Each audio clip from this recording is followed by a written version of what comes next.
ইসরায়েলের ভূখণ্ড লক্ষ্য করে ড্রোন ও ক্ষেপণাস্ত্র হামলা চালিয়েছে ইরান। বহুদিনের বৈরতা থাকলেও প্রথমবার ইসরায়েলে সরাসরি আঘাত হানল দেশটি।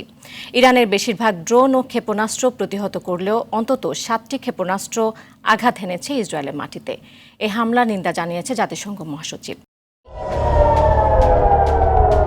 এভাবে ইরান, ইরাক ও ইয়েমেন থেকে ৩০০রও বেশি ড্রোন ও ক্ষেপণাস্ত্র নিক্ষেপ করা হয় ইসরায়েলে, যার বেশিরভাগ প্রতিহতের দাবি করলেও 7টি ব্যালিস্টিক ক্ষেপণাস্ত্র সরাসরি আঘাত এনেছে ইসরায়েলের রেমন বিমান ঘাঁটিতে।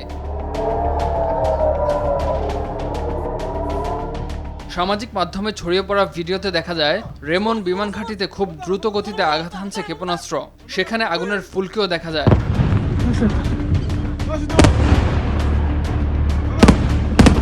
বিমান ঘাঁটিতে আঘাত হানার বিষয়টি ইসরায়েল নিজেও স্বীকার করেছে বলে দাবি করছে ইরানের একটি বার্তা সংস্থা।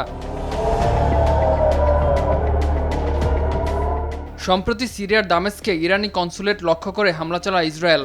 এতে নিহত হন ইসলামী বিপ্লবী গার্ডের 2 জেনারেল সহ 7 উচ্চপদস্থ কর্মকর্তা।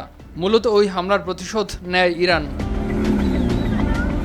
আশঙ্কা করা হচ্ছে ইসরায়েল এবার ইরানে পাল্টা হামলা চালাতে পারে।